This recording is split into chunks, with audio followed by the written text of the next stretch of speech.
Lunes 2 de octubre, bienvenidos señoras y señores a la redacción abierta de la mañana en El Toro Televisión, mañana en la que estamos muy pendientes de las medidas que se van a implantar a partir de mañana, las nuevas restricciones en la Comunidad de Madrid, a no ser que hoy consiga la presidenta de la región, Isabel Díaz Ayuso, pararlas en los tribunales, como anunciaba este jueves por la tarde. De momento, que sepamos, no se ha producido este movimiento. Julio Ariza, muy buenos días. Muy buenos días, qué aburrido está todo, ¿no? No sabemos de qué hablar. Tenemos unos días de información que es difícil hurgar por ahí a ver si podemos contar alguna cosa. ¿Por qué no los políticos, por qué no se apartan? O sea, es decir, tener que, estando las cosas como están, viendo a la gente que va a tener muchas dificultades para llegar a fin de mes, para comer, para poder pagar sus gastos, hay una incertidumbre que la gente parece que tenga como una especie de niebla puesta sobre los ojos, porque es imposible ver más allá de un mes y medio, de 2 meses, a veces de semanas. Y los políticos están enzarzados en hablar de cosas. Yo he flipado cuando me contabas hace un momento, ¿no? La primera portada de los periódicos españoles es que Trump y Melania tienen el coronavirus. Pues está bien, ¿no? Pues pasarán unos días de cuarentena, luego seguirán con la campaña. Bien, pero, hombre, con la que nos está cayendo aquí, siendo que somos el peor país en llevar la crisis económica, somos el que más ha caído en Producto Interior Bruto del mundo después de Perú, que está en un 30%, nosotros estamos ya en el 22,5%, y el siguiente pues es Gran Bretaña, etcétera, tal, y Portugal pues que debe estar en un 12%, Alemania en un 11%, en fin, estamos en un 22,5% de caída, estamos empeorando con las medidas que se van a tomar, esto se va a ir todavía a peor, y nos preocupa si Melania o Trump tienen el coronavirus. Por favor. Y los políticos enzarzados en una batalla entre ellos, una batalla política, que significa una batalla por conservar el poder o por tenerlo. Es decir, una batalla por conservar sus poltronas. Y que la batalla que tenemos que ver es la de todos aquellos que saben que van a cobrar la nómina seguro. Y esos están hablando de cosas que nada tienen que ver con que los demás podamos cobrar la nómina, que es lo que nos puede permitir seguir existiendo, seguir estando, seguir disfrutando de nuestros derechos. Es una cosa... Yo realmente estoy asombrado. Estoy asombrado y espero que la ciudadanía, poquito a poco, pues ya nos vayamos despertando un poquito, que ya se acabó Disneylandia. Josep María Francas, buenos días. Muy buenos días, muy animado también, como Julio. Encantado por como hace tan malo, pues por lo menos nosotros aquí... Sí, hombre, es viernes y tendremos un parón el fin de semana, con lo cual cogeremos fuerzas para pelear la que viene, que seguramente será un poco peor. Seguramente. Fernando Santiago, buenos días. Buenos días. Yo, como don Julio era teniente, como quedamos, buenos días. Me da miedo hasta preguntarte cómo ves el panorama. Panorama. ¿Cómo veo el panorama? Su propia palabra lo dice. Panorama. Mal. Yo comparto lo que ha dicho Julio 100%. Yo creo que va siendo hora de que empecemos a hablar de las cosas que realmente interesan, de los problemas de la calle, y dejarnos de hablar de si Melania o Trump tienen o no tienen COVID, que lo tendrán, pero lo pasarán mejor que otros, y de muchas otras cosas que está ocurriendo, de la memoria histórica, o de si Indalecio Petro sí, Indalecio Petro no, si la estatua no sé quién sí, si la estatua no, y si hacemos, o si Cataluña blanco o Cataluña negro. Yo creo que lo que hay que empezar es a pensar en salud y en economía al 50%, y que empiecen a trabajar esos comités de expertos al 50%. Es decir, que no vayan por libre unos y los otros. Sin salud no hay economía, me estoy hartando de decirlo, pero sin economía tampoco hay salud. No nos equivoquemos. No va a servir de nada salvar la salud de todos los españoles si nos cargamos la economía, porque a continuación volveremos otra vez a ir hacia atrás. Y yo creo que no se está trabajando bien en la salud y se está trabajando mal en la economía. Vamos en primer lugar a la actualidad del día. Cristina Ramos, muy buenos días. Muy buenos días, María Elbudán. Muy buenos días a todos nuestros espectadores. Tenemos muchas preguntas encima de la mesa y una de ellas es saber si finalmente se van a aplicar estas nuevas restricciones. ¿Qué va a pasar cuando nuestros relojes marquen las 22:48 de la noche? Es la hora límite que tenemos para conocer si finalmente, como les decía, el Ejecutivo de Sánchez va a llevar a cabo todas estas nuevas medidas y restricciones que anunciaron ayer en el BOE. Se lo contamos también ayer, esas restricciones, esa noticia, esa publicación publicación en el Boletín Oficial del Estado que, por cierto, no gustó nada a Isabel Díaz Ayuso. Y es precisamente esta publicación en el BOE lo que le ha hecho hoy a la presidenta, a Isabel Díaz Ayuso, acudir hasta la Audiencia Nacional, a los tribunales. Es allí donde va a acudir a lo largo de la mañana para exigir medidas cautelares contra la orden de sanidad de confinar casi toda la región. Primero, la cautelarísima, que significa que en 24 horas la Audiencia Nacional tiene que decidir si congela finalmente la aplicación del confinamiento o no. Después podríamos hablar de medidas cautelares que obligarían a escuchar los argumentos de la Comunidad de Madrid, pero también los argumentos del Ministerio de Sanidad. Y en el caso de que las cautelares no surtieran efecto, irían ya al Tribunal Superior de Justicia de Madrid. Un relato jurídico bastante complicado, pero que iremos conociendo en las próximas horas. Pero además, al margen de este relato, déjenme contarles que también podemos ver otra lectura, y es que después de todas estas reuniones parece que había buena sintonía entre el gobierno de Sánchez, entre el gobierno de Isabel Díaz Ayuso. Pasaron los días y llegamos hasta hoy, cuando vemos que de nuevo se ha abierto esa brecha entre la presidenta de la Comunidad de Madrid, Isabel Díaz Ayuso, y con Ignacio Aguado, el vicepresidente de la Comunidad de Madrid. Vamos a escuchar las declaraciones porque parece que la formación naranja no está nada de acuerdo con la decisión de acudir a los tribunales de Isabel Díaz Ayuso. Escuchen. No creo, honestamente, que el mejor lugar para intentar buscar soluciones a este drama sean los tribunales. Yo prefiero sentarme en una mesa a hablar. Las sentencias judiciales pueden tardar semanas en llegar y no tenemos semanas. No tenemos semanas. La división, la confrontación, el tratar de solucionar los problemas a garrotazos causa muertes. La unidad salva vidas. Y cada día que dejamos pasar en rifirrafes políticos es un día que perdemos para salvar vidas y para salvar empleos. Así que yo apuesto por hablar, por olvidarnos de verdad de la política pre-COVID. Se acabó. Necesitamos aunar esfuerzos. Y yo, desde luego, voy a intentar por todos los medios que esos esfuerzos se traduzcan en logros. Es más, yo me comprometo a sentarme en los próximos días en una mesa, meterme en una habitación con todas las administraciones, con los líderes políticos, y no levantarme de la mesa hasta que no haya un acuerdo que nos permita generar certidumbre en los españoles. Bueno, lo han escuchado en las palabras de un dolido vicepresidente de la Comunidad de Madrid. No está de acuerdo con las decisiones que vaya a tomar Ayuso, pero esto, no sé si nos ha dado cuenta, señor Ignacio Aguado, que va a encender aún más la llama en la Puerta del Sol, porque el Partido Socialista de nuevo amenaza con plantar una moción de censura. Si no se siguieran las recomendaciones como señala la ley, si se incumpliera abiertamente esa ley, desde luego nosotros estamos abiertos a plantear todos los escenarios que sean necesarios para restablecer la legalidad en la institución en la que estamos, en la comunidad en la que estamos. Pero yo espero que eso no se produzca.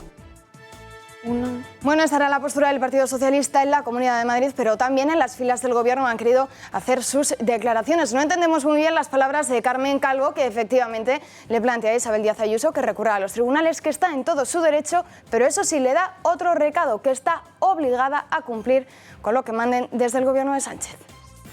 La Comunidad de Madrid tiene que cumplir, como todas, las normas que ayer se acordaron con la legitimidad y con la legalidad correspondiente en un órgano que existe para la coordinación de la política sanitaria en nuestro país, y lo tendrían que hacer sin más comentarios. Y también pueden recurrirlo, porque usted sabe perfectamente que ese acuerdo tiene un pie de recurso, como lo tiene todo en un Estado riguroso, jurídicamente hablando, como el nuestro. Está en su perfecto derecho de discutirlo, está en su perfecto derecho de recurrirlo, está en su obligación de ejecutarlo, y como siempre el Gobierno y todas las demás instituciones de este país estamos a lo que la justicia diga. Pero todo lo demás sobra, absolutamente sobra. Bueno, este ha sido un mensaje que no ha gustado nada a las filas populares. Pablo Casado ha aprovechado esta ocasión para comparar a los miembros del Gobierno como elefantes de cacharrería. Asegura que solo están en el Gobierno para hacer ruido y para provocar medidas que dañen al Partido Popular. Que el Gobierno reacciona tarde y mal. Cuando dijo que en julio había derrotado al virus y que había que ir a disfrutar de la nueva normalidad, cuando se fueron 3 semanas de vacaciones, cuando han estado 3 meses parapetándose en las comunidades autónomas y usando como escudos humanos a los consejeros de sanidad de las comunidades autónomas, ahora resulta que entran como un elefante en cacharrería, sin base científica, porque mintieron y lo reconocieron por escrito, que no había un comité de expertos, y, por supuesto, con la discrecionalidad que acompaña a este gobierno sectario a la hora de tomar medidas que perjudiquen al Partido Popular. Bueno, esto son las medidas de confinamiento, pero ¿qué va a pasar con nuestra economía? ¿Cómo se van a quedar el bolsillo de los españoles si finalmente el Gobierno pone en marcha este plan que publica en el BOE con estas nuevas restricciones? Es otra de las grandes preocupaciones de los españoles, pero que parece no importarles mucho al Partido Socialista. Pero vamos a hablar claro, porque esto va a provocar que Madrid deje de ser la locomotora del país, porque los expertos señalan que el coste de mantener cerrada la capital de España supondría unas pérdidas de alrededor de 1.500 millones a la semana. Es decir, perderíamos 3.000 millones si las restricciones se extienden durante 15 días y de 6.000 incluso si se prolongan durante un mes. Y más noticias en nuestra economía, porque también hoy hemos conocido los datos del paro. Ha crecido el número de afiliados, también tenemos un récord, digamos, en este mes de septiembre, pero aún así los datos siguen siendo dramáticos. El número de parados bajó en 26.329 desempleados en septiembre, su mayor descenso en este mes de toda la serie iniciada en 1996, según los datos publicados este viernes por el Ministerio de Trabajo y Economía Social. La ministra de Trabajo, Yolanda Díaz, ya había adelantado ayer que el paro registró en septiembre su mejor dato en este mes desde los años 90.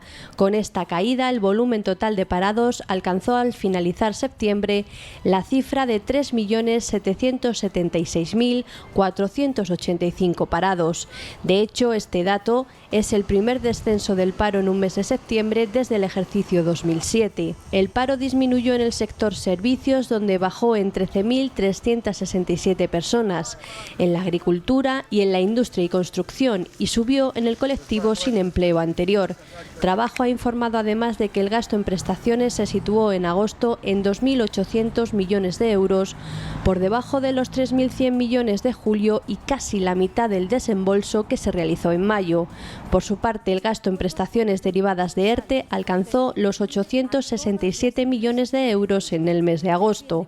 Finalmente, la Seguridad Social ganó en septiembre una media de 84.013 cotizantes respecto al mes de agosto, su mejor cifra en este mes desde que hay registro.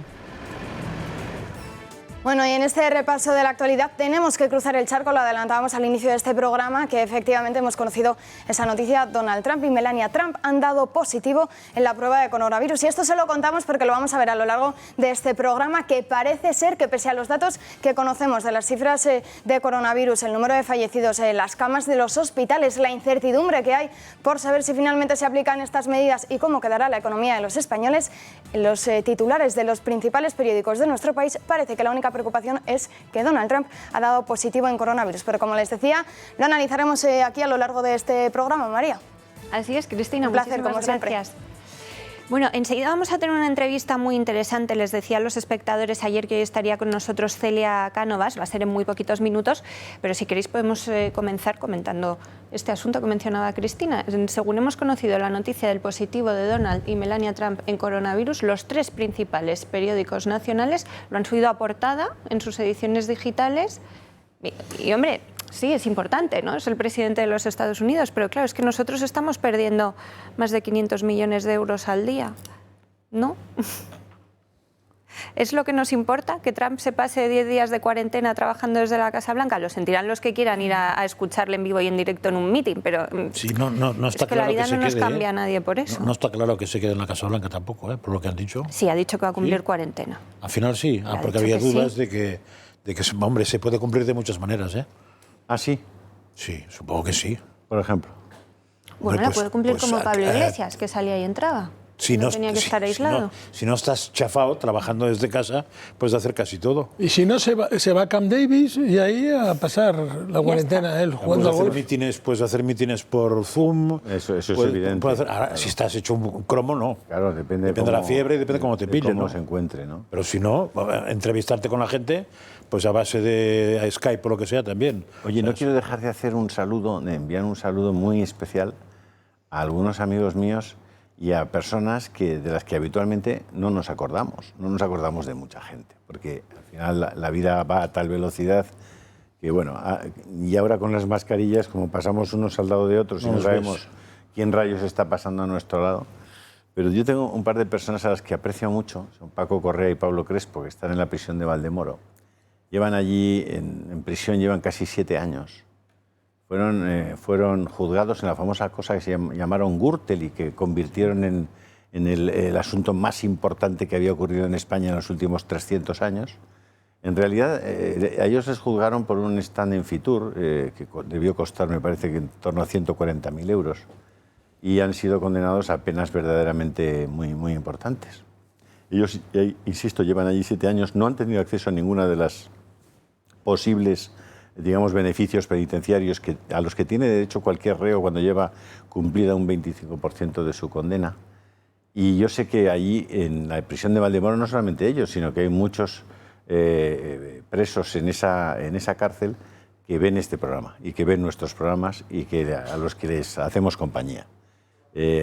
Como yo creo que los seres humanos tenemos que tener una solidaridad esencial entre nosotros y un respeto por todas las personas, estén en prisión, estén en libertad, estén como estén, y porque además yo tengo un especial afecto personal por esas personas. Quiero hoy, desde aquí, a todos los presos que nos vean en las cárceles de España, a los de Valdemoro específicamente, perdón, y ya estoy como Trump, y a Paco Correa y a Pablo Crespo enviarles un abrazo muy grande y desearles que estos programas que nosotros hacemos a ellos también les sirvan para tener un mejor pasar de su día a día, y desearles pues que la justicia sea un poquito más rápida, porque llevan 12 años de instrucción de la causa. No sé a ustedes qué les parece que a alguien le arruinen 12 años de su vida, y al cabo de 12 años, ¿qué justicia puedes esperar, ¿no? Pues es muy complicado. Si es lenta, no es justicia. Claro, ese es el tema, ¿no? Y que haya jueces que entiendan que en la materia prima con la que están jugando es la libertad de seres humanos que tienen un tiempo en esta tierra. Entonces, por lo menos que puedan recuperar un gramo de sensibilidad y entender que esas personas, aunque estén presas, aunque hayan podido cometer errores, también tienen sus derechos y su vida vale la pena, y hay que tratar de hacer las cosas bien, ¿no? 12 años juzgando una causa no tiene ningún sentido. Y que haya presos que sean de primera y otros de segunda, y que en función de que sean mediáticos o no lo sean, tengan acceso a determinados beneficios, eso no es razonable y no es justo. Julio, no parece que ningún gobierno en este país, ni derecha ni izquierda, o como quieras llamarle, tenga ninguna intención de agilizar la justicia, porque de hecho no la han agilizado. Pues no tendremos justicia, Josep María. Solo han agilizado una justicia, que es la justicia que ingresa. Es decir, la justicia de las multas de tráfico, a mí me dejó impresionado cuando ya debe hacer 7, 8, 9 años, te paraban porque tenías demasiado alcohol y salías de la furgoneta con fecha y hora de juicio, porque eso sí está informatizado. Pero lo otro no. Tiene su delito, ¿eh? Insisto que 12 años instruyendo una causa, eso, y juzgando a unas personas y acumulándoles causas que en el fondo son la misma causa. Lo cual quiere decir que están en preventiva los que llevan 12 años instruyendo una causa. Bueno, ellos fueron condenados en una primera causa, pero en fin, yo lo que vuelvo a repetir, 12 años, y luego si tú has cumplido un 25% de la pena y tienes derecho a beneficios penitenciarios, rayos, dáselos a todos por igual, nada más que eso. Dáselos a si todos. reúnen las mismas condiciones todos, que claro. Parece que una condición es que sea buena gente. Fíjate el caso de Rodrigo Rato, que salió ayer con una pulsera telemática. ¿No salió? Salió ayer. Con una pulsera telemática. Pues esta mañana están todas las televisiones en la puerta de la prisión a ver si sale. Ah, pues entonces puede ser que esté saliendo esta mañana, pero que sale con una pulsera telemática cuando él tenía derecho a los beneficios penitenciarios y no se los daban porque tenía pendiente el juicio de Bankia.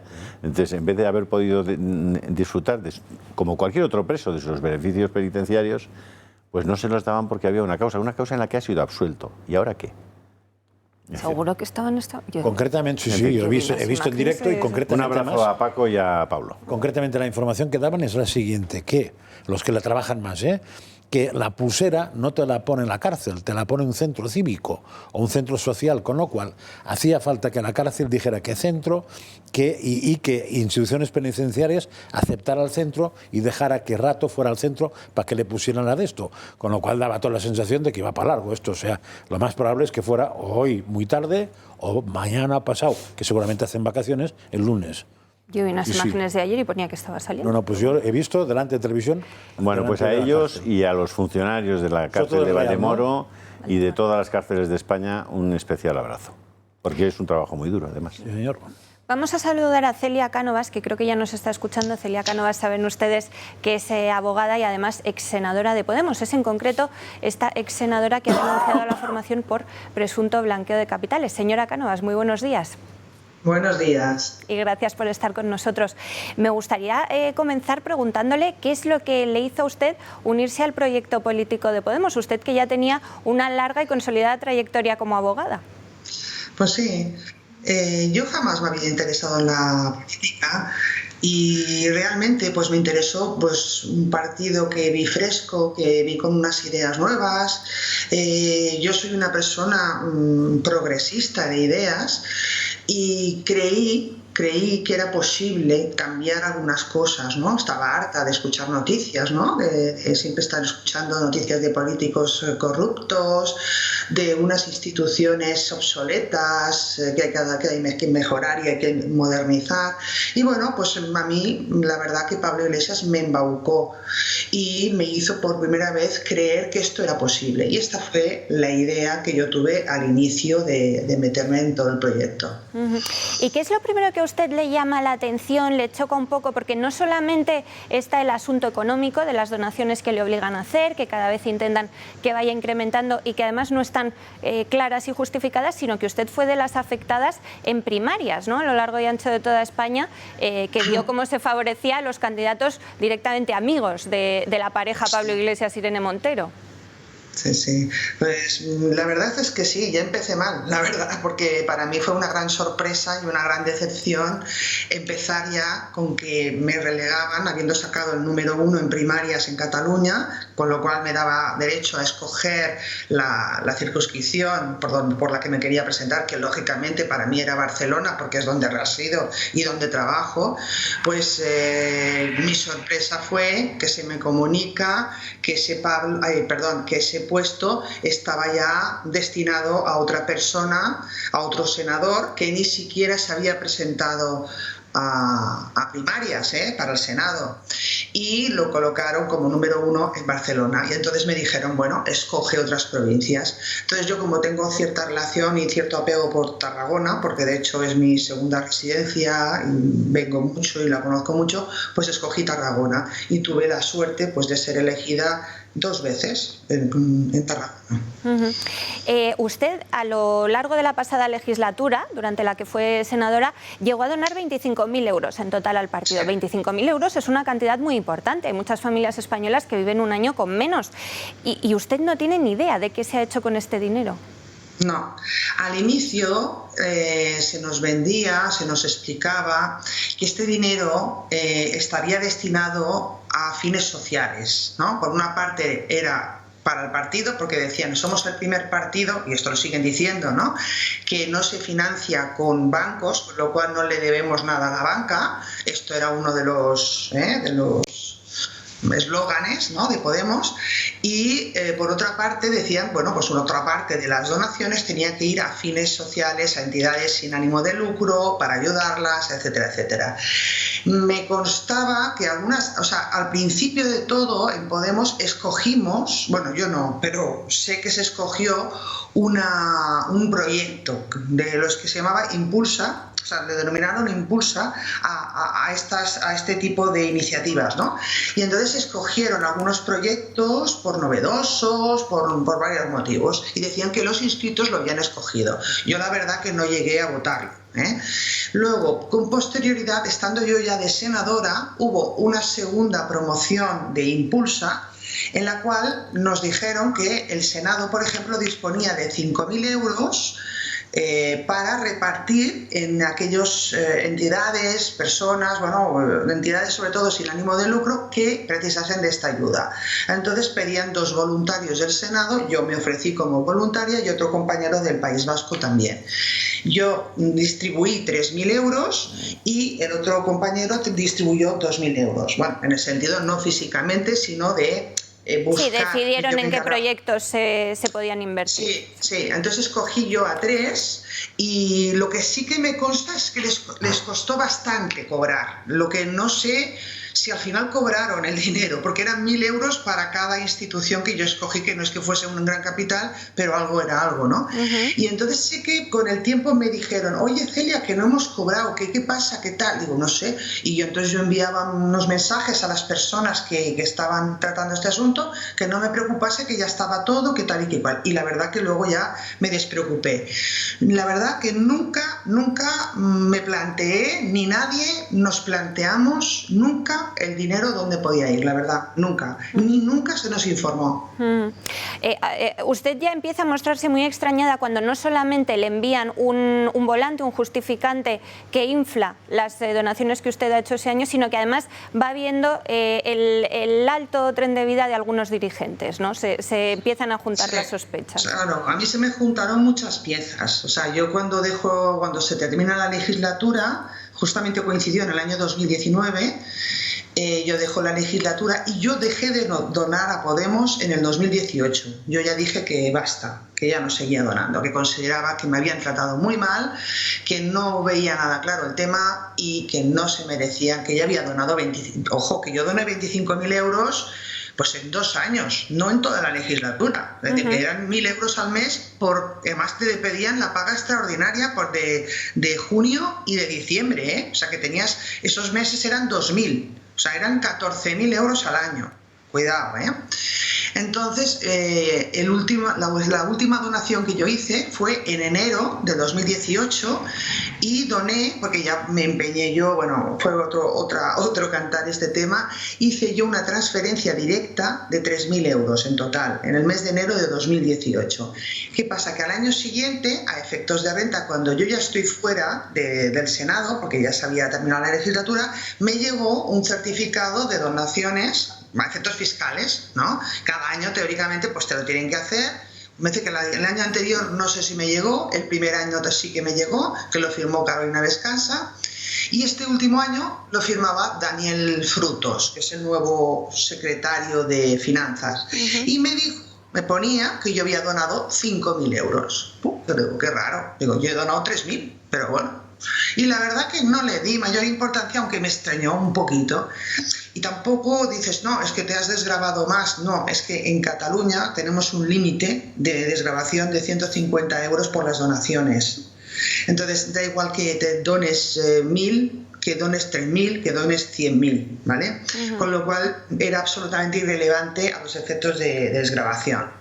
Con lo cual, nada, yo ya me olvido y es cuando empiezo a ver, pues me empiezo a dar cuenta, estoy viendo la prensa, estoy viendo los escándalos, estoy viendo cómo el poder se va cada vez centralizando más en Pablo Iglesias y en su gente, todo este abuso, ¿no? Y ves cómo de pronto te piden votar a la gente si están de acuerdo con que se compren una casa en Galapagar. Digo, qué cosa más ridícula y más absurda, ¿no?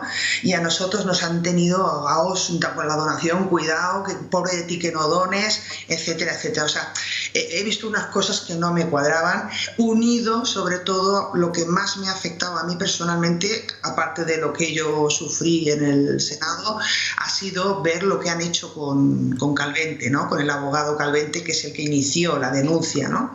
Cómo lo han tratado. Entonces, yo soy abogada, soy compañera y la verdad, no sé, me conmovió muchísimo cómo lo trataron y lo que sufría este hombre. Y entonces dije que, bueno, me costó unos días pensarlo, reuní la documentación y dije, bueno, pues me voy a personar en la causa porque tengo todo el derecho a personarme como acusación particular, porque tengo derecho a saber, dado que se está investigando lo que hace Podemos con un dinero tanto público como de las donaciones, yo tengo derecho a saberlo porque no me han dado jamás esa información ni como senadora ni como inscrita, o sea, no hemos recibido nunca esa información. Entonces, bueno, pues me persono y además pongo en conocimiento del juzgado este hecho que pudiera ser constitutivo de delito. Se lo digo al juez y le digo, investíguelo. Esto es lo que hago. Celia, le hace una pregunta a Julio Ariza. Hola, buenos días. Buenas. Muchas gracias por estar ahí. Supongo en Tarragona, ¿no? Ahora sí, estoy en Tarragona por cuestiones personales. Muy bien, muy bien. Vamos a ver, usted entra en Podemos, supongo, porque entiende que es una organización política que pone el foco en la defensa de los más desfavorecidos, en la defensa de los trabajadores, de la gente más pobre, de aquellos inmigrantes que lo están pasando mal también en nuestro país, y se encuentra con que eso es controlado inmediatamente por una camarilla endogámica, que además se vinculan unos a otros de todas las formas posibles y se reparten los cargos, y sufre usted una extraordinaria decepción. En ese proceso, ¿usted ve que otras personas también con cargos en la organización sufren la misma decepción que usted? Primera pregunta. Segunda pregunta, ¿están pensando ustedes en organizarse para retomar un Podemos que defendiera de verdad las posiciones que dijo defender en su creación?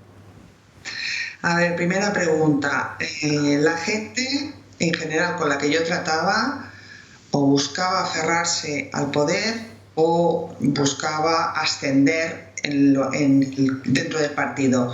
Con lo cual, este tema era tabú. Nadie hablaba de esto, nadie hablaba de nada. Al revés, todos iban, venga, como corderitos y haciendo, yo vulgarmente lo que digo, haciéndole la pelota al de arriba, ¿eh? Entonces, por ahí no, yo no conseguí, o sea, todo lo que eran cargos electos, que yo, senadores sobre todo, porque claro, yo con quien más trataba era con senadores, con algunos diputados y gente de altas, o sea, cercanos a Pablo Iglesias incluido, cuando venían a Cataluña a hacer actos, pues yo asistía y tuve ocasión de tener relación con ellos, pero bueno, con quien yo más trataba eran con senadores. Los senadores, ninguno, realmente, si nos ponemos a mirar, la mayor parte de los senadores están colocados o bien en la ejecutiva actual o bien en cargos de otras comunidades, porque la mayoría eran de fuera, claro, no eran de Madrid, eran de fuera, o bien en cargos de confianza de estas comunidades. Entonces, cuidado, o sea, muy difícil hablar, muy difícil hablar. En cuanto a la segunda pregunta, pues claro que nos lo hemos planteado, el hacer, hacer una especie de revolución interna y rebelarnos contra esto. Pero la gente en general o no tiene ganas, porque no ganan nada, ¿sabes? O los que hay y piensan que pueden ganarse la vida con la política, pues están del lado del poder, ¿no? Y entonces aquí la verdad que somos muy pocos los que realmente hemos intentado luchar por este cambio. De hecho, yo conozco y estoy muy cerca a Fernando Barredo, que Fernando Barredo fue el único que se presentó como candidato alternativo a la presidencia, a la dirección del partido, porque consiguió los avales suficientes, pero bueno, fue imposible, dada la normativa que crearon ad hoc para que el grupo de Pablo Iglesias y su lista fuese la única que fuese escogida, ¿no? Es que era inviable. Dentro de Podemos, y estoy diciendo la verdad, porque es así, los que conocemos el partido cómo funciona, dentro de Podemos no se pueden hacer cambios, no se pueden. Está todo montado de una manera que es imposible. La normativa te impide actuar contra lo que está decidido ya. Y entonces creo que Podemos es Pablo Iglesias, Irene Montero, su grupo que lo rodea, y si Podemos muere, o sea, si mueren ellos, mueren con Podemos. Podemos no irá más allá.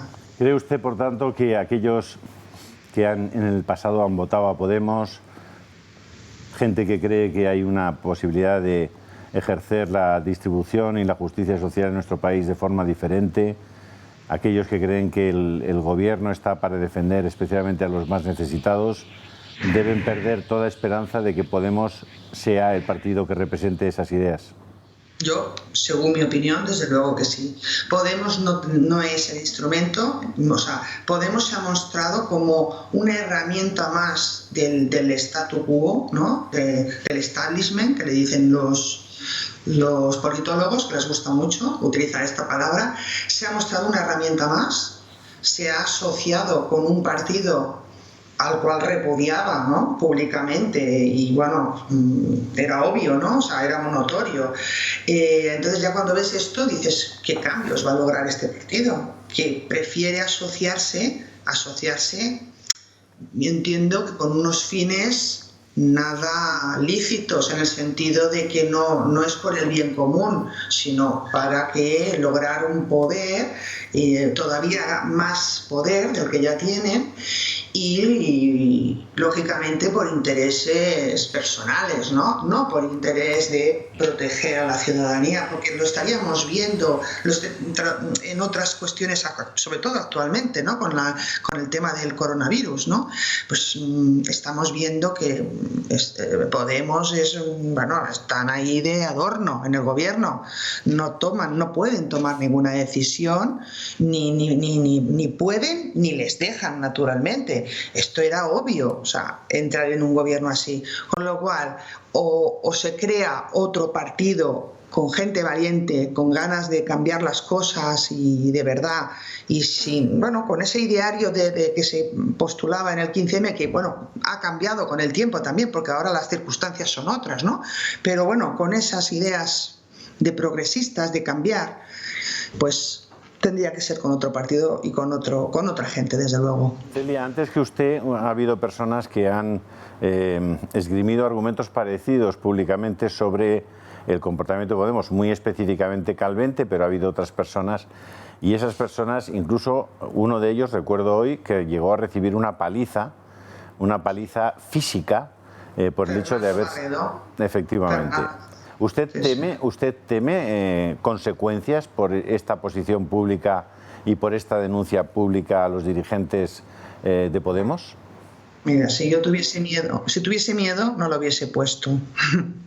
Es que, creo que en esta vida hay que ser consecuente y hay que ser honrado con tus ideas y hay que ser consecuente. Y entonces yo, cuando observo que lo que vemos aquí es pura fachada, pura inconsecuencia, lo que yo busco, la justicia. Intento que esto tenga su lado en la justicia, que la justicia vea si esto es correcto o no, porque dentro del partido a mí se me acusa, esto lo puedes hacer dentro en lugar de hacerlo fuera, porque esto afea mucho a Podemos, esto perjudica al electorado. Esto es la típica comentario, ¿no?, que recibo. Digo, mire, si tuviésemos esa capacidad dentro del partido para poderlo hacer, no lo dude usted que yo lo haría. Pero con la normativa que hay y con las personas que hay, es imposible. Con lo cual, pues yo me veo en la obligación moral, y por mi sentido de la coherencia, de la honestidad y de la justicia, pues decirle a este juez lo que pasa, decirle esto y decirle que por favor practique estas pruebas que le pido, nada más. Que luego me he equivocado, que no es nada, que son unos santos, que yo estoy equivocada, pues lo dirá un juez. Y reconoceré que en esto Podemos pues no había hecho nada ilegal. Josep María. Sí, Celia, soy Josep María Francas. Enlazando con la pregunta de Julio, ya han empezado los ataques, porque ya te han catalogado de fake. Sí. O sea, que supongo que ya estás pensando que van a venir por todos lados las bofetadas, diciendo que no hay pruebas, que te lo has inventado, etcétera, etcétera. Me lo he inventado, pero los bancos no inventan. O sea, a mí los certificados bancarios dicen lo que dicen, ¿sabes? A mí me da igual. Y justamente, no sé si te has dado cuenta, que supongo que sí, de dónde viene esa noticia, ¿no? De qué medio, ¿no? Sí. Es un chiste de mal gusto, además. Que se llame prensa, o que se llame, no sé, La Última Hora. Medio de comunicación, ¿no? La Última Hora. Sí, La Última Hora, y dirigida por la señora Dina. ¿No? Sí. Me imagino que como premio a sus declaraciones en el juzgado exculpatorias, ¿no?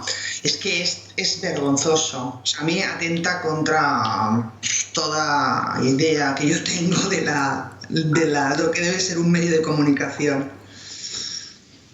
Celia, una última pregunta.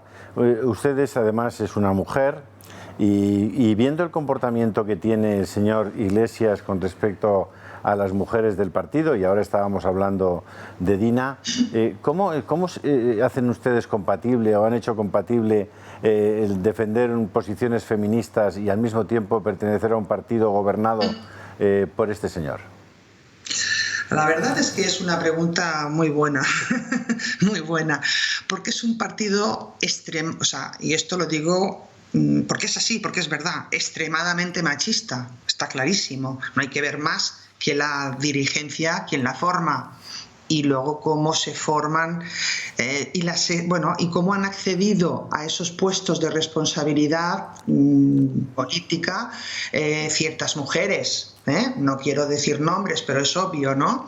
Entonces, para mí eso no es más, no hay más exponencia, o sea, es una exponencia súper clara de lo que no debe ser, ¿no? Es contrario totalmente al feminismo, ¿no? Y al derecho de igualdad de la mujer.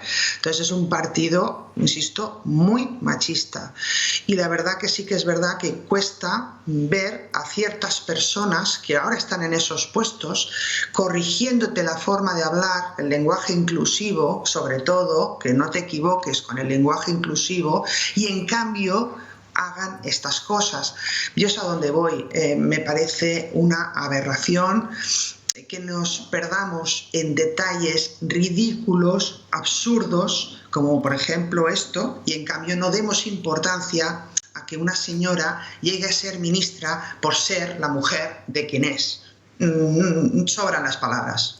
Celia, por último, y en esa misma línea, es verdad que Pablo Iglesias y Irene Montero se manifiestan constantemente al lado de los lobbies gays, homosexuales, transexuales, lesbianas, etc. Y al mismo tiempo son financiados, y de hecho la televisión de Pablo Iglesias es financiada por un Estado teocrático que se llama Irán, en el que los homosexuales son colgados de las grúas, las mujeres son lapidadas, por supuesto la homosexualidad es un delito.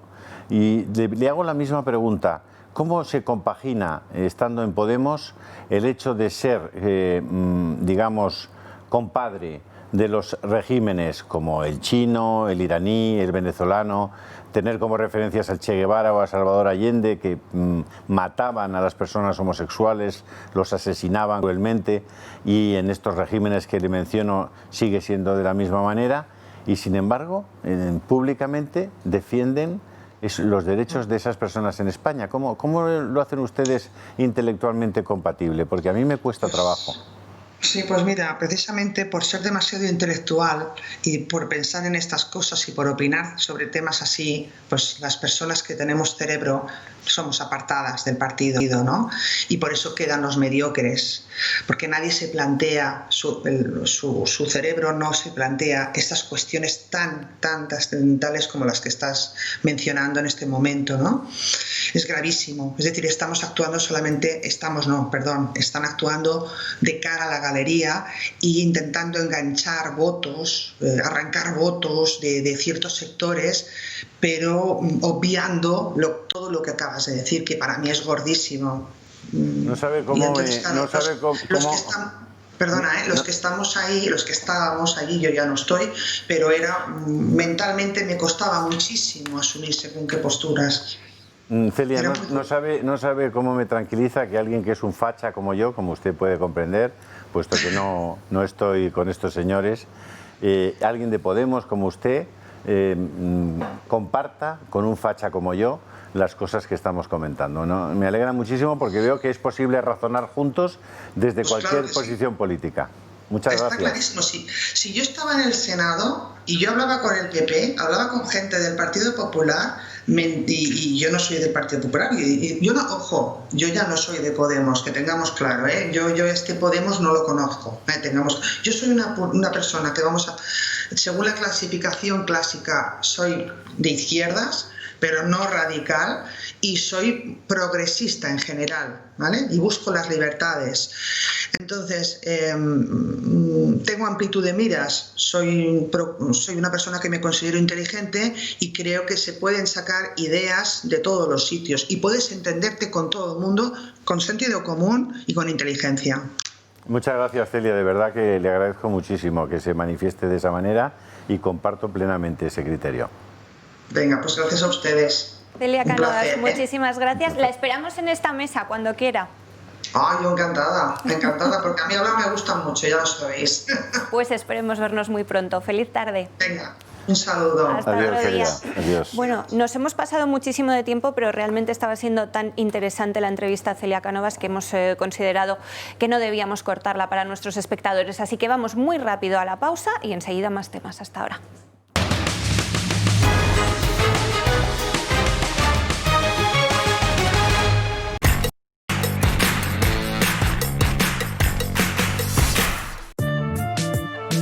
No hay secretos para estar bien.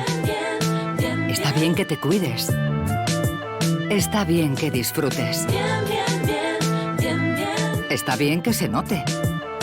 No hay secretos para estar bien. En Bienestar llevamos más de 20 años comprometidos con todo lo que significa disfrutar de una alimentación saludable. Descubre el nuevo Bienestar. Bien, bien, bien. Bienvenidos a Lodosa, Navarra, un pueblo que vive por y para la verdura. Hoy no vamos a hablar de sus famosos pimientos del piquillo. Hoy vamos a hablar del espárrago, el espárrago de Navarra. Para ello estamos en una de las fincas de Conservas Perón, uno de los principales fabricantes de Navarra. Del espárrago os podría contar muchas cosas, pero os voy a decir una que me dijo mi abuelo. El espárrago lo que hay que hacer es madrugar mucho, porque el espárrago es todo agua y hay que hacerlo en la máxima brevedad de tiempo posible. Como nosotros decimos, de la mata a la lata. Y ahora, si me lo permiten, en honor de todos ustedes, les voy a sacar un espárrago de Navarra. Mira qué majo, qué buen espárrago, en honor de todos ustedes, y decirles desde aquí mandar un mensaje de mucho ánimo y mucho cariño a toda España.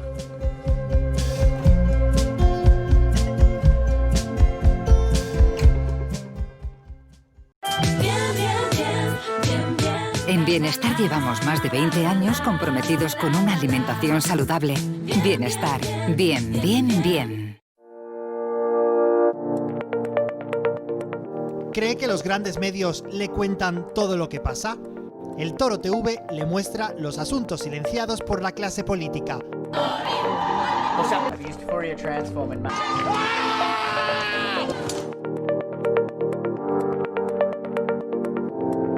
Lo haremos en Debería Ser Noticia.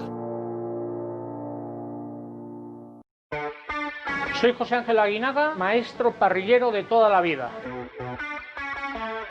Aquí tenéis una merluza de lomo negro del Cantábrico, que es una preciosidad de merluza. Mira qué color tiene esta merluza. Mira qué maravilla. Echamos un poquito de aceite de oliva, sal y listo para echar a la brasa. Y esto a la brasa es que se hace en 10 minutos. Esto metes en la boca y se deshace. Esto es un manjar. Así de claro. Bueno, hemos echado el aceite, un poco de ajo, mira los ajitos bien doraditos. Le vamos a echar un poquito de limón y vamos a ligar todo. Que se ligue bien, le da un sabor especial. Se le echa por encima el espárrago, que esto es un manjar. ¿Qué queréis que os diga? Que vengáis a Iyumbe y que probéis este plato. Merece la pena. Si enseña su carnet de socio del Club de Amigos, tendrá un 10% de descuento en el total de su factura. En Vox las patadas en el culo las pegamos con la ley en la mano. Atacan a la monarquía, desmontan la abogacía del Estado, hasta el Instituto Nacional de Estadística. Ellos quieren transicionar hacia un cambio de régimen. Que nosotros presentaremos una alternativa de esperanza, de futuro y que sin duda saldremos adelante.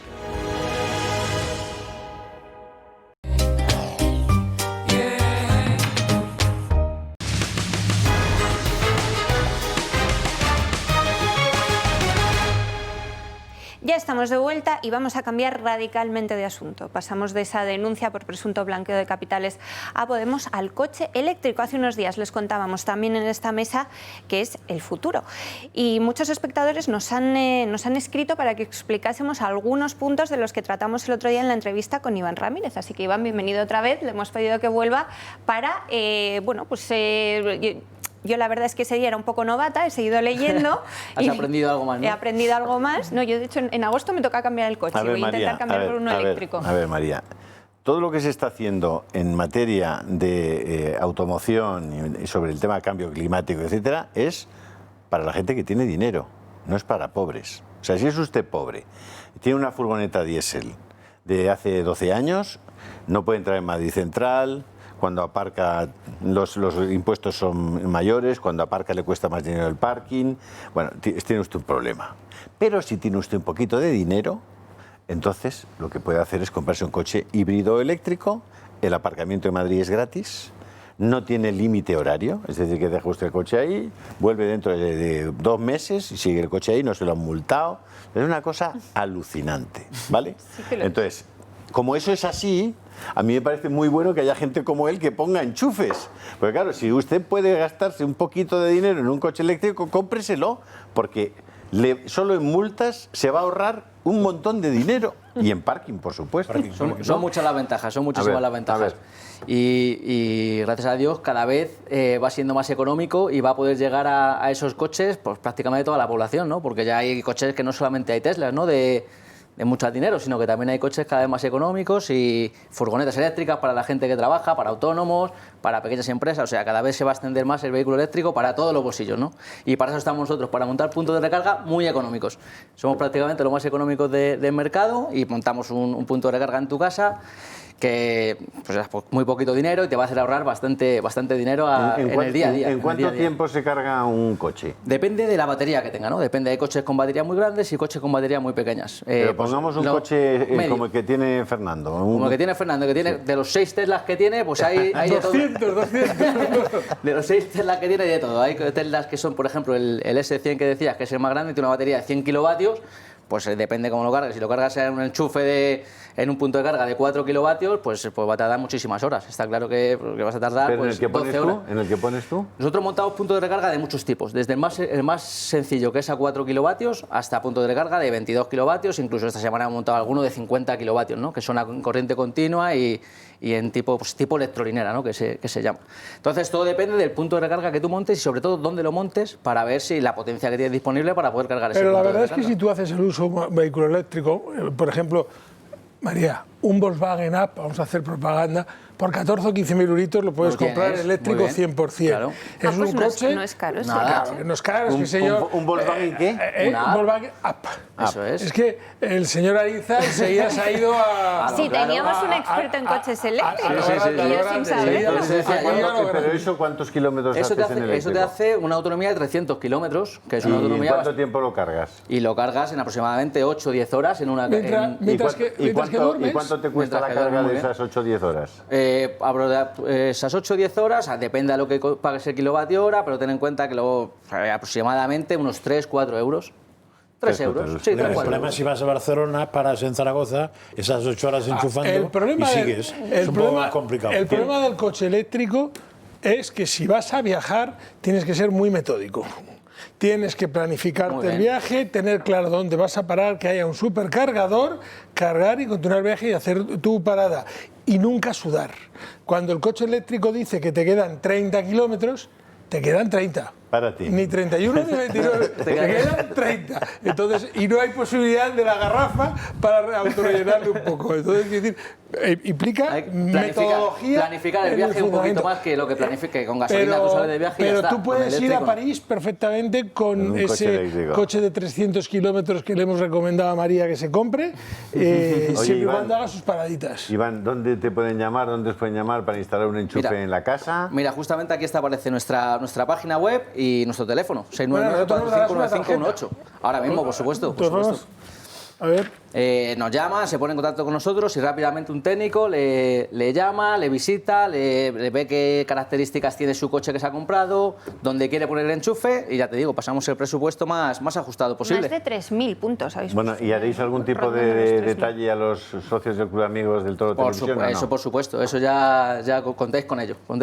Genial. Que llamen de vuestra parte y tendremos alguna diferencia. Yo ya lo he apuntado, 699-459-518. Muchísimas gracias. Iván, de verdad. Muy bien, a vosotros. Gracias por estar. Gracias, A vosotros. Iván. Bueno, pues ya, me habéis dado ya el pie. Voy a recordar el teléfono del Club de Amigos para que nos puedan llamar los que quieran darse de alta y además quieran también pues, solicitar un punto de recarga para el coche eléctrico. Es este que están viendo, el 916162464.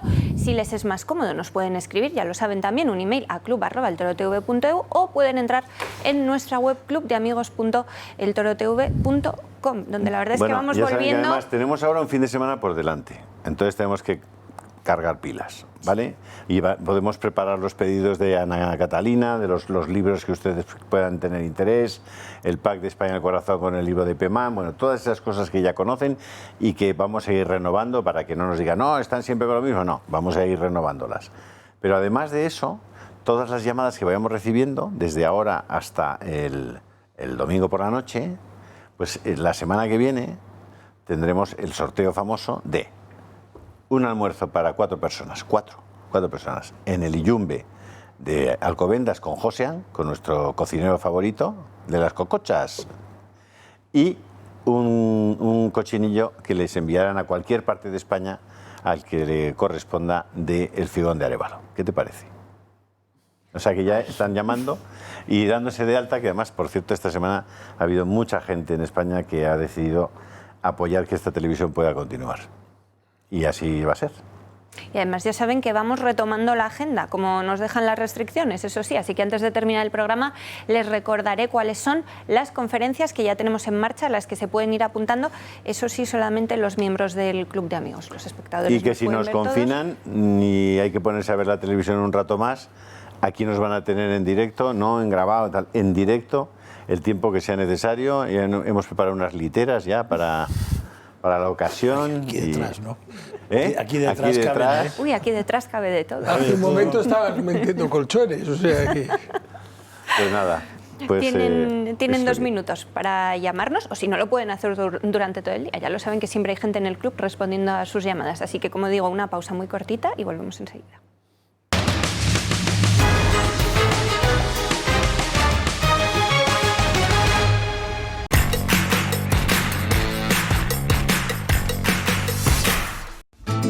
Presentamos Navarretinto, probablemente la mejor explotación de cerdos ibéricos de España, situada en la dehesa extremeña. Durante la montanera, los cerdos se alimentan de bellotas de encinares sostenibles. Nuestra denominación es de bellota 100% ibérico. Mención exclusiva, pata negra. Navarretinto tiene como norte la excelencia. Si le gustan los productos ibéricos, llámenos al 916-250-228, con total garantía de satisfacción. Muy buenas noches, señoras, caballeros, bienvenidos al Gato al Agua. José Javier Esparza, acompañado de los mejores invitados y los personajes más destacados de la actualidad informativa, nos desgranan todo lo que ocurre en España a través del mejor análisis. El Gato al Agua, la tertulia de referencia en nuestro país.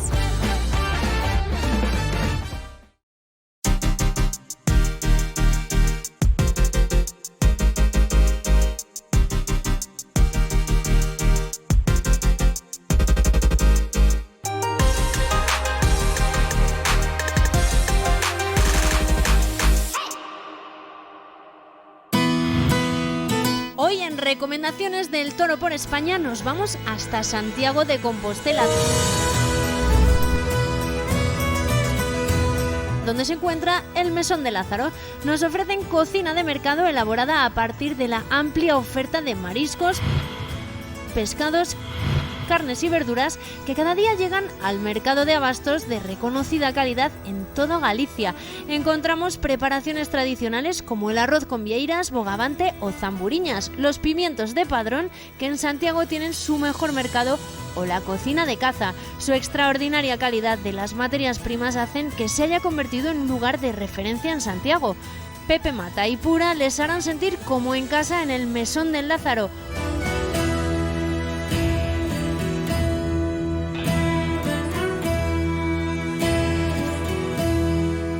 Una recomendación del Toro Televisión.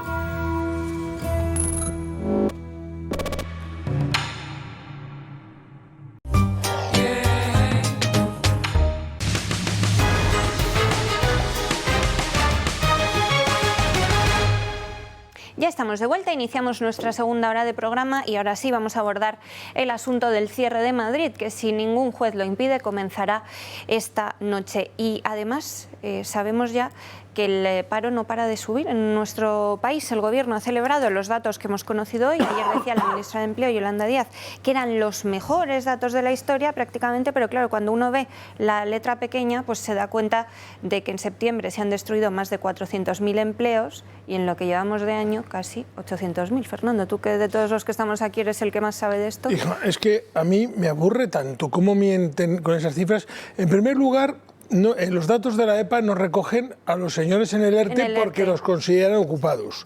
Ocupados, desocupados, pero los consideran ocupados. Con lo cual ahí ya tenemos 1 millón y pico de trabajadores que son desempleados, pero no se considera la EPA. En segundo lugar, hablan de datos de afiliación. A ver, la afiliación de un trabajador es la obtención de su número de seguridad social. Y existe una extraña moda desde hace muchos años que los que hacen es afiliar cuando tienes 18 o 19 años sin trabajar. Recordemos que antiguamente a uno le afiliaban cuando accedía por primera vez a su puesto de trabajo. Y ahí es donde se veían los incrementos o los números de afiliaciones que había. Después, posteriormente, con políticos de hace unos años, decidieron cambiar el sistema y entonces cuando tienes una determinada edad, te afilian automáticamente. Pero eso no significa incorporarse al trabajo ni incorporarse a los puestos de trabajo. Es simplemente tener asignado un número de seguridad social. Y luego está la forma en que se están trabajando con las altas y bajas de población activa. Y efectivamente, como tú dices, se han perdido el puesto de trabajo, no se ganan. Lo que pasa es que ya sabemos que la estadística es el arte de decir una mentira con una verdad o una verdad con una mentira. Y siempre decir algo que nunca coincide con la realidad.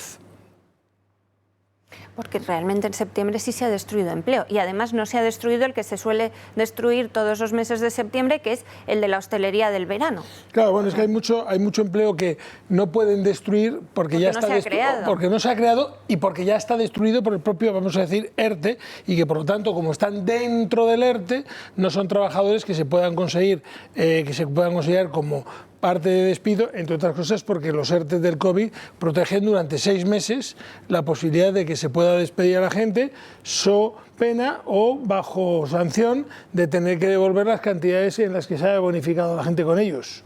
Sí, pero estando quebrado, ¿cómo devuelves una cantidad? No, ¿a qué no va a devolverlas ni Dios? ¿Tú crees que el que debe X miles no paga agua, no paga luz, no paga gas, no paga teléfono, no paga el proveedor, no paga a nadie? ¿Va a pagar a la seguridad social la devolución de sus ERTEs? El que lo crea, el que lo crea es que es un ingenuo. Yo es que estoy harto de decirlo. Cuando digo, no se puede devolver cientos. Pero ¿usted cree que si voy a cerrar la empresa porque estoy arruinado, me han dejado ustedes en la puñetera ruina y no tengo ni para pagar a mis empleados, les voy a devolver a ustedes el dinero? ¡Anda! Que van a ser los últimos en cobrar. Por lo menos es lo que yo haría. Hombre, el sentido común es lo que... Bueno, el sentido común y la necesidad. Si no tiene ni un duro, ¿qué rayos va a pagar? Por eso, que es que... O sea, ex nihil nihil fit. O sea, la empresa que tenga que no pueda recuperar a los trabajadores del ERTE es porque no puede. Vamos a ver. Se encuentra que no puede echar a la gente, con lo cual se hunde directamente. O sea, no tiene vuelta de hoja. Una cosa... Una vez hundida, ¿qué vas a pagar? Un ejercicio lógico para los espectadores de esta televisión. Si usted tiene 10.000 euros y con 10.000 euros tiene que pagar 8.000 de nóminas, 2.000 de alquiler, 1.000 de LUR y además no va a poder seguir y de las devoluciones de los ERTE son 6.500, ¿va a dar usted primero los 6.500 o realmente lo que va a hacer es intentar pagar el alquiler y a sus empleados o los despidos o lo que pueda hacer para sobrevivir? O incluso si le va a sobrar algo de dinero, le sobran los 6.000 euros, ¿no se los va a quedar para sobrevivir con el negocio cerrado y que le reclame el maestro armero o se los va a dar usted a la seguridad social para que sigan gastándolo como lo están gastando los políticos? Hombre, no se trata de incitar evidentemente a que no se pague, pero en mi lista de prioridades estaría la última, devolución de las cantidades bonificadas por los ERTEs. Bueno, es que realmente es muy urgente. Aquí llevamos hablando del tema, somos muy reiterativos en la misma medida en la que no se toma ninguna de las medidas que proponemos, porque nos parecen que son medidas, y no ya de sentido común, de sentido de la más esencial justicia, ¿no? Aquí llevamos repitiendo que hay que bajar el IVA de las mascarillas del 21%, que es completamente inaceptable. Es decir, que un producto que no solamente es esencial, es obligatorio. La gente más necesitada, la gente más desfavorecida, que tiene que llevar mascarilla, igual que el más rico esté pagando un 21% de IVA por las mascarillas. Eso no tiene. La mascarilla, el gel alcohólico deberían llevar en este momento tipo 0 de IVA. Pero es que Pero hoy nos hemos despertado, bueno, ya nos acostamos ayer a última hora, sabiendo que el gobierno va a cambiar el IVA, los tipos súper reducidos, y que además va a eliminar desgravaciones de los planes de pensiones. No, y va a subir el IVA a la sanidad privada y a la educación privada. Yo no digo nada, porque en esta casa ya lo he dicho todo de lo que va a hacer el gobierno. Con lo cual, yo ya qué voy a decir. ¿Te cuadran las cifras que leíamos ayer? Que variaban según los medios, pero las estimaciones están en torno a unos 1.000 millones de euros de pérdidas cada semana que Madrid esté cerrado para el conjunto del país. Se hablaba, si esto se alarga muchas semanas, de hasta 5.000 millones, y cada semana aproximadamente 50.000 nuevos parados en Madrid. Hombre, son cifras macroeconómicas que son difíciles de calcular. Aquí es muy fácil dar cifras. Pues ¿Por qué 1.500, 5.000? ¿Y por qué no 1.500? Pero tú no como te el das de cuenta. los 6 de la mesa. Cuando todo esto está es un círculo cerrado, es decir, estamos todos interrelacionados. Yo siempre recuerdo el cuento de aquel señor que llegó a un pueblo y que era un ruso y quería alojarse en el hotel. Entonces se va al hotel del pueblo y en el hotel dice, por favor, ¿tienen habitaciones? Y dice, sí, tenemos. ¿De qué tipo son las habitaciones? Bueno, pues las tenemos de 500 euros, las Junior Suite, las Suite no sé qué, tal. Dice, ¿podría verlas? Y dice el del hotel, sí, hombre, sí. Pues déjeme las llaves. Dice, sí, pero déjeme 500 euros de fianza y se va usted tranquilamente y las ve usted, porque yo ahora no puedo acompañarle. El ruso saca 500 euros, los deja sobre el mostrador y se va con las llaves a ver las habitaciones. Y en ese momento, el dueño del hotel coge los 500 euros, se va al vecino de enfrente, que era el que normalmente le abastece de las comidas para el hotel, al que le debía 500 euros. Le dice, Pepe, toma, 500 euros que te debía. Y Pepe coge los 500 euros y se acuerda que el que le da los embalajes para todo el tema de las frutas y tal, le debe 500 euros. Y se va a ver a Santiago y dice, Santiago, los 500 euros que te debo. Y Santiago recuerda que al que le suministra todo el tema de fertilizantes o el tema de no sé qué, no sé qué tal, le debe 500 euros. Y se va a Jorge y le da los 500 euros que le debe. Y Jorge en ese momento dice, voy a acabar, porque al del hotel, como hice la comunión del niño, le debo 500 euros. Se va corriendo al hotel y le da los 500 euros. En esto baja el ruso y dice, no me voy a quedar con ninguna habitación. Coge los 500 euros y se marcha. Ha acabado con las deudas del pueblo. ¿Pero de dónde coge los 500 euros?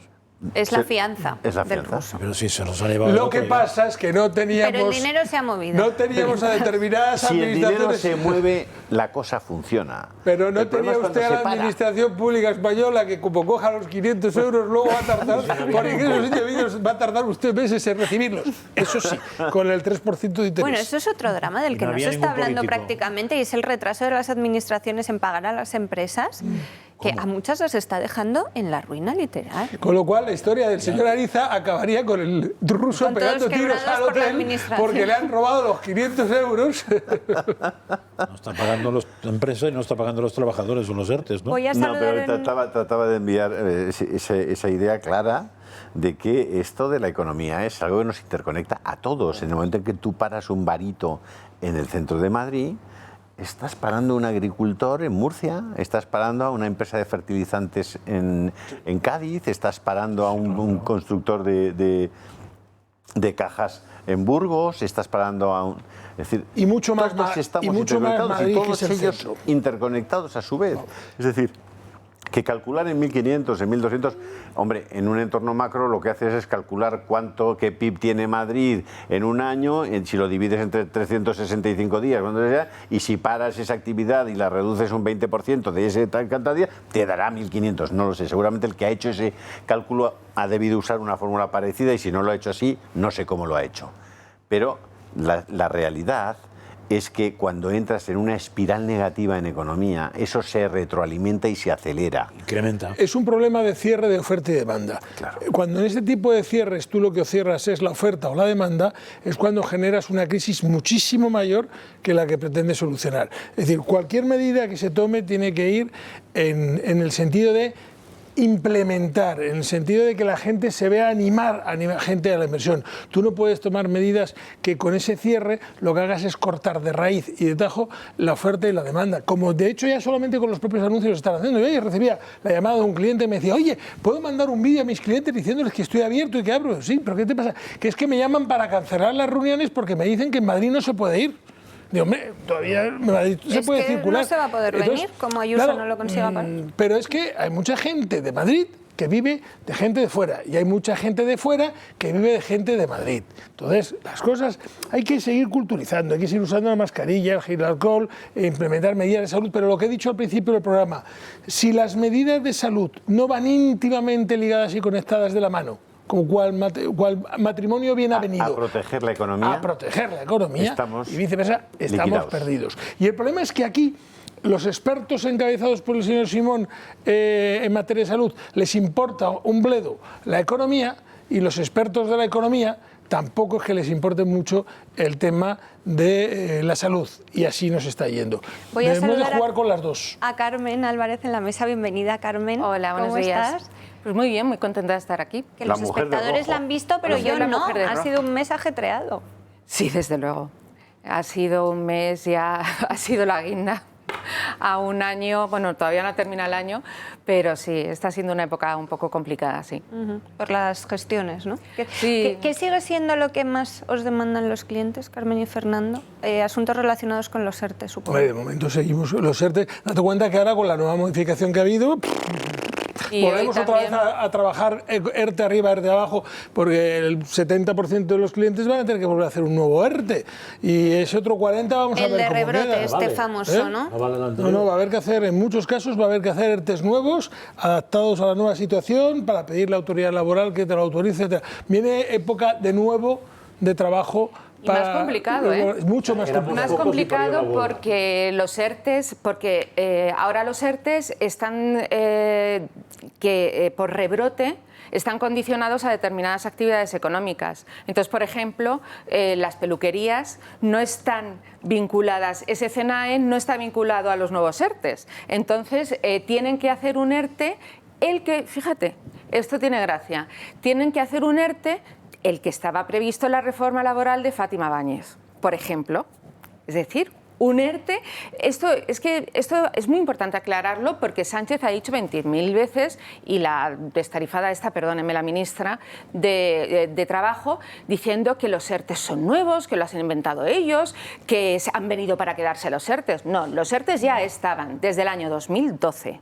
Desde el año 2012, por condiciones económicas, en situaciones concursales, en determinadas situaciones tú podías pedir un ERTE total, parcial, renovarlo y una serie de cosas. Bueno, pues como ahora los ERTEs ya no son por fuerza mayor porque no hay un confinamiento total y la gente puede abrir, entonces han condicionado estos ERTEs a determinadas actividades económicas. Hay muchísimas actividades económicas que no están cubiertas por los ERTEs de rebrote. Entonces, vuelven a ser unos ERTEs un poco más complicados de hacer, tienes que justificar económicamente diversas cosas, tienes que convocar a representantes de la plantilla. Es decir, el gobierno, esto de que nadie se va a quedar atrás, vamos a empezar a ver, que ya lo llevamos viendo, pero lo vamos a ver clarísimamente. Perdóname, Carmen, y es volver a generar gasto para las empresas. Porque ya esta nueva, vamos a llamarlo así, esta nueva modalidad que hay que utilizar, digo nueva para el empresario que no lo conozca, tiene costo, no es fácil, como bien ha dicho, no es fácil de hacer, no es rellenar un impreso, lo mando... No tiene nada que ver. No tiene nada que ver, hace falta representación de los trabajadores... Un abogado laboralista, no porque hace falta una representación ni nada, sino porque es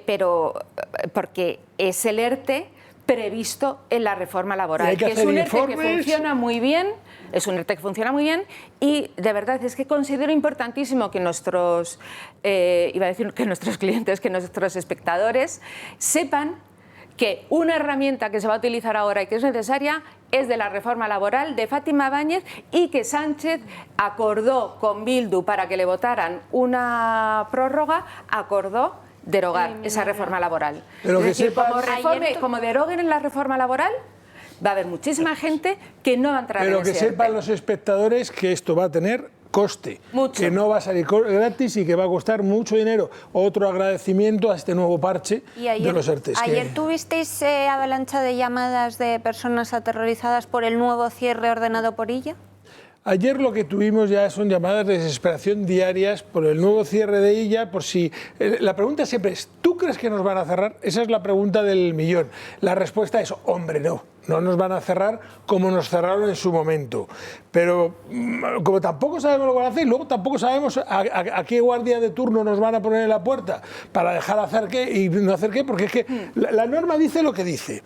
Pero luego llega un señor que se te pone en medio de una calle, te para y te dice, se da usted media vuelta. Y ponte a discutir con él, oiga, que esto no lo dice la norma, porque es que nos ha pasado, que esto no es la norma. Pues yo le digo a usted que da la vuelta porque a mí me han dicho que da la vuelta. Y tú no puedes discutir con un policía porque acabas detenido. Y no va a haber seguridad jurídica absoluta en lo que se haga, no va a haber información y lamentablemente pues cada uno hará lo que pueda. Y si discutes y no obedeces, te ponen multa. Sí que la multa va a misa. Exacto, te ponen multa y alguna cosa más. Entonces, por eso digo que hay una falta de seguridad jurídica y además es una vergüenza. Es una vergüenza que a 2 días, que hayan hecho un parche como el que han hecho a 2 días de finalizar los ERTEs. Que bienvenido, es verdad que en todos los sitios estamos diciendo, hombre, enhorabuena, bienvenida sea la prórroga porque era necesaria la falta, pero ¿de verdad era necesario haber esperado hasta 1 día o 2 días antes para haber hecho esta prórroga y luego como la han hecho? ¿De verdad era necesario? No se podía haber tenido antes, nos han tenido que tener en vilo a todos y ahora tenemos que tener la avalancha, porque en muchos casos antes del 20 de octubre, que está aquí al lado, hay que tener hecho el papeleo. Y para el 20 de octubre, para el 20 de octubre no solamente hay que tener hecho el papeleo de este asunto. También recuerden que tenemos que tener el IVA, el IRPF, el pago a cuenta y el sum. Y no nos olvidemos que, y esto ya lo hemos comentado y creo que he coincidido contigo en la mesa varias veces, que el 20 de octubre van a tener que pagar esos impuestos, IRPF, IVA, retenciones de alquiler, lo que sea. Y en noviembre, si estos meses no han podido pagar los impuestos del primer trimestre porque no han ingresado y los ingresos han descendido una barbaridad, Hacienda va a caer sobre ellos el día 21 de noviembre, sí o sí, con el IVA del primer trimestre. Exacto. Y los autónomos y los seguros sociales... Todo, pero que la gente ya se ha olvidado, la gente se quedó, los que no pagan cosas trimestrales, impuestos trimestrales y tal, no saben que el primer trimestre el gobierno muy amablemente concedió un aplazamiento de todos los impuestos hasta el 21 de noviembre, que tú podías ir pagando en estos meses en función de los ingresos que tuvieras. Pero es que sabemos que estos meses la economía se ha hundido, que hay muchísima gente que no ha podido reabrir, ¿qué tal? Pero en el primer trimestre de 2020 devengó unos impuestos. Que además el primer trimestre ha sido el único bueno del año, con lo cual era casi normal. Quitándole 15 días eran unos impuestos, las retenciones pues prácticamente entera de los trabajadores y el IVA devengado de 2 meses y medio. Bueno, pues el gobierno no ha reducido nada de esos impuestos y va a caer sobre ese autónomo que ha tenido que el día 20 va a pagar. No hay prórroga. Ya no hay más prórroga. Ni se está negociando una opción de prórroga.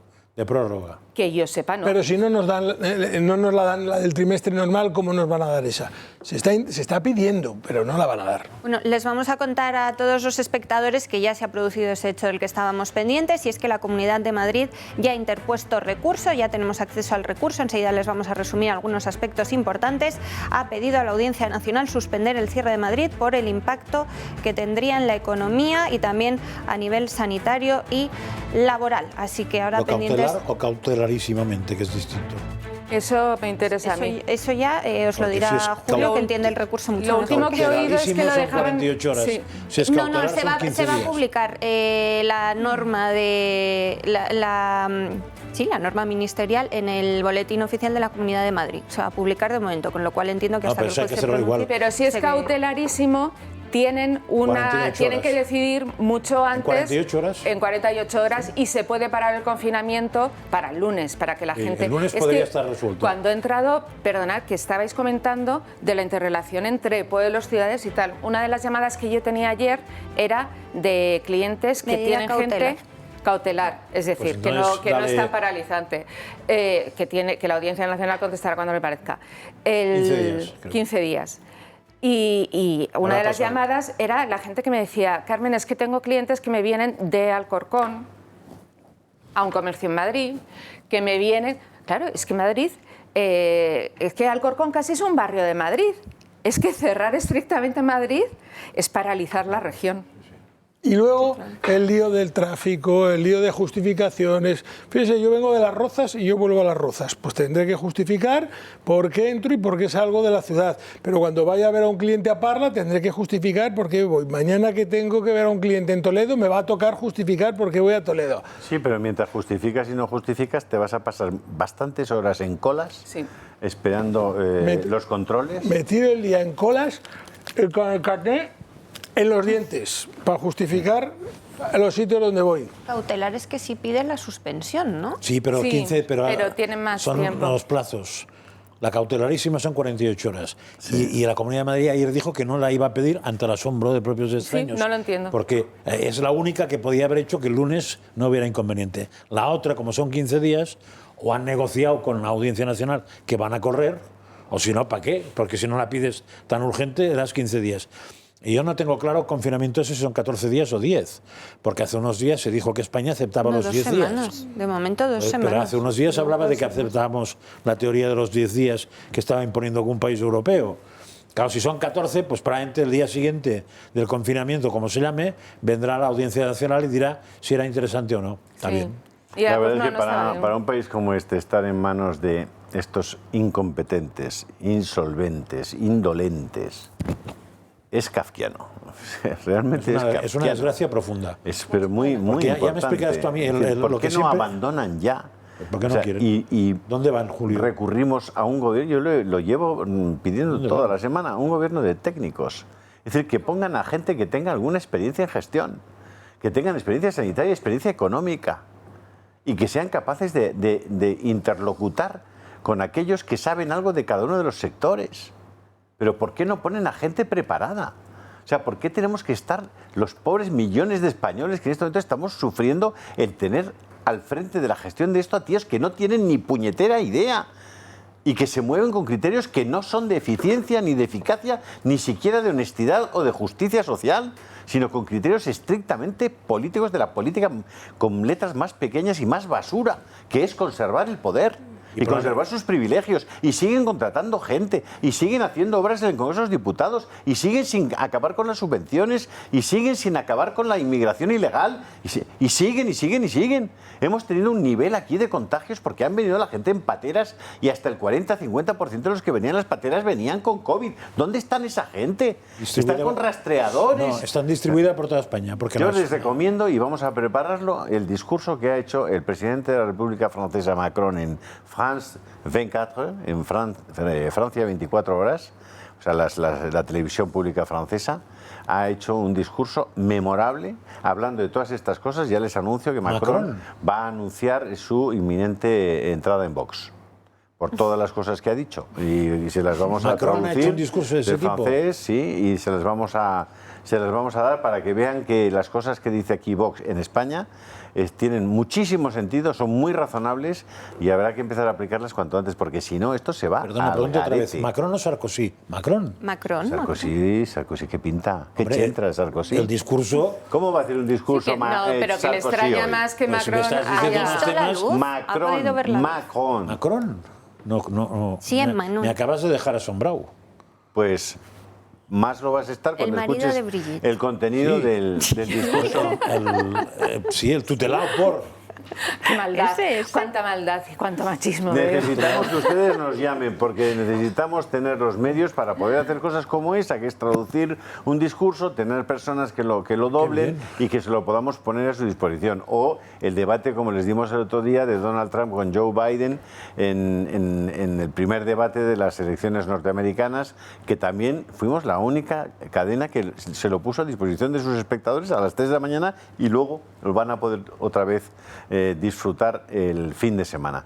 Para todas esas cosas necesitamos que ustedes nos llamen, se comprometan un poquito con nosotros económicamente, aquellos que puedan, y hagan que esta televisión siga flotando en España y siga siendo por lo menos un lugar donde refugiarse de tanta mentira y de tanta incompetencia. Por cierto, cuento otra anécdota de esas que me gusta a mí de hoy, de una televisión en España de las que se ve ampliamente. Y luego contaré yo todos los que han colocado ya del PSC en Enagas, en Naturgy, en Endesa. La mía no tiene nada que ver con es esto, una cosa. A mí no tiene nada que ver con esto. Ahora Jordi Hereu, por cierto. Intentan explicar la noticia de Trump y su esposa, ¿no? Y entonces contactan con un periodista importante de Washington, del Washington Post, un personaje importante en Washington. Comprado por Jeff Bezos, íntimo enemigo de Donald Trump, el Washington Post. La explicación me ha parecido, a ver si piráis dónde puede estar el error. Dice, claro, ahora han quedado en duda los próximos 2 debates. El que tenía que ser el día 13 de no sé qué y el siguiente. Porque claro, Trump puede ser que no los tenga que hacer. Yo simplemente una pregunta inocente. ¿No quedamos que el segundo debate no lo hacía Trump, sino el vicepresidente? No lo sé exactamente. El segundo debate es entre lo hacía el vicepresidentes. vicepresidente. Sí. ¿Puede ser que un periodista conocido de Washington no sepa que el segundo debate lo hace el vicepresidente y por tanto Trump puede tener un virus, puede tener una hernia esofágica, puede tener la cabeza en Japón y no importa una... ¿Por qué lo va a hacer otro? Pues ¿cómo se explica eso? O sea, un superperiodista de Washington. Mira, de Washington Post, que pertenece a Jeff Bezos, como el New York Times pertenece a Carlos Slim. Todos chicos muy pobres y no vinculados a ningún interés económico. El Washington Post y el New York Times son la voz de los más ricos de este país. Y que no tienen club de socios, y que por lo tanto tienen peajes. Mira, pero una de las cosas que se ha discutido siempre entre republicanos y demócratas ha sido la segunda enmienda, Second Amendment. La segunda enmienda permite el uso libre de armas en los Estados Unidos. ¿Por qué nace la segunda enmienda y por qué ha sido intocable hasta hoy? Pues mira, porque la Constitución americana es muy garantista con los derechos de los ciudadanos americanos. Y siempre ha defendido que las armas, cuando se las arrebatas al pueblo, las posibilidades de que llegue un dictador con un pueblo desarmado son tremendas. Entonces, los americanos, frente a nosotros, los españoles o los europeos, han defendido que las armas sigue teniendo que tenerlas el pueblo. Otra cosa es que el uso de las armas legítimo se le adjudica a la policía, al ejército, a los carabineros, a quien sea. Pero las armas puede seguir teniéndolas, porque si llega el dictador, el pueblo tiene que poder defenderse del dictador. Porque la Constitución americana justamente está para defender y garantizar los derechos y libertades de los ciudadanos. Esa es la segunda enmienda. La defensa del menos poderoso frente al poderoso. Y eso es lo que aquí nunca se ha explicado y nunca se ha entendido. Aquí hemos entregado todo. Y nunca se ha aceptado. Nuestras vidas, nuestras haciendas, nuestras armas, nuestra libertad, nuestra tal. Y cuando llega el dictador, ya lo tiene todo. No, y pues mucha gente se pregunta, oye, ¿qué podemos hacer? Pues nada. Pues no podemos hacer nada. Y si llega un dictador que decide llevarnos al paredón, tampoco podremos hacer nada. En cambio, los americanos han entendido que eso no debe ocurrir y que el pueblo debe tener siempre la posibilidad, en el último extremo, como la doctrina del tiranicidio de Tomás de Aquino, ¿no? Es decir, la legitimidad de matar al tirano, ¿no? Bueno, pues eso, que ha sido defendido en el tomismo, es defendido por la segunda enmienda norteamericana. Fíjate. Así son las cosas. Así que como entres en yo caso no es que yo abogue porque la gente pueda tener armas, pero tampoco me opongo a que la gente pueda tener armas, siempre y cuando evidentemente cumplan unas condiciones mínimas de capacidad intelectual y de capacidad cognoscitiva. Ay, Julio, pues yo viendo tal y como votamos los españoles, yo no daría armas. Sinceramente. Seguro que hay un debate sobre eso, pero al menos conozcamos por qué los americanos tienen esa posición. Sí, yo no sé cuando se han dado armas ha acabado mal. Que cuando en España se han dado armas ha acabado mal. Sí, es que son historias diferentes. En el último siglo al menos. Son historias distintas. Son historias diferentes. Estados Unidos tiene una cultura respecto a eso. A mí las armas precisamente no son una cosa que me escandalice, ni muchísimo menos, porque mi padre ha sido socio, porque es socio del club de tiro toda la vida, con lo cual he tirado y hasta podría dar, a lo mejor. Pero quiero decir... No, ya no. Pero no es una cosa que me escandalice como me parece que el tiro deportivo y tal. Y esto es muy interesante, este tema, porque cuando Vox lo saca, lo único que pretende decir, que se dijeron unas barbaridades terribles, que se querían armar en los institutos y una serie de cosas que eran locuras. Lo que Vox quería decir es que personas que tienen un arma en su casa por cualquier motivo, y me pongo en el lugar de mi padre cuando la tenía, porque era socio y tiene armas de distinto tipo, pues que era absurdo que si le entran a robar o están haciéndole algo a mi madre, mi padre diga, este señor viene con un cuchillo y voy a utilizar fuerza proporcional al cuchillo jamonero que me ha traído en vez de utilizar el arma y disparar. Esto es de pura no, porque lógica. el jamonero es muy largo, ¿eh? He dicho Igual jamonero, claro, claro, es verdad. Es verdad. Jamonero es a lo mejor. Entonces, lo único que pretendía decir Vox, y me parecía completamente lleno de lógica, es que una persona que tiene, y lo dijo a raíz de un caso así, que tiene un arma en su casa, pueda utilizar para defenderlo, que la tenga legítimamente el arma, pueda utilizar para defenderlo, sin que se le presuma culpable cuando dispara al ladrón que entra en su casa. Es que esto es de pura lógica. Y eso lo defendía Pablo Iglesias hace no muchos años, ¿eh? No, él defendía todavía más. Él iba mucho más allá. Él era mucho más de armas a la gente. Se trataría que lo que habría que clarificar es en dónde está la proporcionalidad de la fuerza. Más que en el arma sí, el arma no, el tipo de arma sí, el tipo de arma no. ¿Dónde está la proporcionalidad de la fuerza? Es decir, un señor que entra a robar en mi casa, lleve o no el cuchillo, ¿yo le puedo dar una paliza y sacarlo por la ventana y tirarlo a la calle? Ese es otro tipo de proporcionalidad. Claro, bueno, pero es decir, que ¿por qué yo tengo que estar en mi casa tan tranquilo, sentado, si tengo jardín, en el jardín con mis hijos, y que entre un señor con un hacha, con un bate de béisbol, o simplemente con las manos, deme usted todo lo que tenga, y yo tener que dárselo? ¿Por qué no puedo ejercer ahí un derecho de defensa? Eso es lo que habría que introducir, el elemento de discusión. Yo creo que la de discutir si el que tiene la pistola, por lo que tenga, la puede utilizar o no. La pistola, el palo, la piedra o los puños. No dirán los espectadores que no hablamos de todo en la redacción abierta, que no les informamos de todo y no les ofrecemos análisis de todo, desde luego. Fernando, otro día que no hemos hablado de teletrabajo, pero bueno, como vienes la semana que viene y seguirá la ley. De todas formas, para como está el tema del teletrabajo, vamos a poder venir cualquier día a hablar del teletrabajo. Al revés, cuanto más tardemos, más divertido va a ser, porque ya va a estar apareciendo cosas nuevas sobre el teletrabajo que nos van a sorprender, o anécdotas que vamos a tener. Ya me consta que hay alguna administración de Hacienda requiriendo a las empresas para que digan qué elementos de trabajo están proporcionando a los trabajadores para hacerle el cobro de la retribución en especie, que es el colmo. O sea, usted a su puñetera casa a trabajar, le pongo el ordenador, le tengo que pagar el internet y además le voy a hacer una imputación en especie por utilizar el ordenador de la empresa. Pero tú sabes ¿Hasta dónde estamos llegando? La cara que tienen que poner. Yo el otro día hablaba con un taxista en Barcelona y me decía, hemos perdido el 60% de nuestra facturación. No puedo ya ni pagar los costes. Y por supuesto no puedo pagar la compra para los alimentos en mi casa. Es decir, y escuchas todo esto, y ves todo esto, y ves a los políticos con esos discursos. O sea, la gente está un poquito en el límite. Te voy a entrar al trapo. Está un poquito porque la clase política que tenemos actualmente vive de la política. Son asalariados de la política y hagan lo que hagan, tienen que cobrar a fin de mes. Este debate lo seguimos aquí la semana que viene, no os preocupéis. Ahora vamos a ir a una pausa de 3 minutos, no se vayan. Pueden aprovechar para llamarnos si quieren a ese teléfono 916162464, escribirnos a club@eltorotv.eu o entrar en nuestra web clubdeamigos.eu. No, pero y que recuerden el tema del sorteo del lunes a todas las llamadas del cochinillo. De despedirnos, os recordamos. Para cualquier parte de España.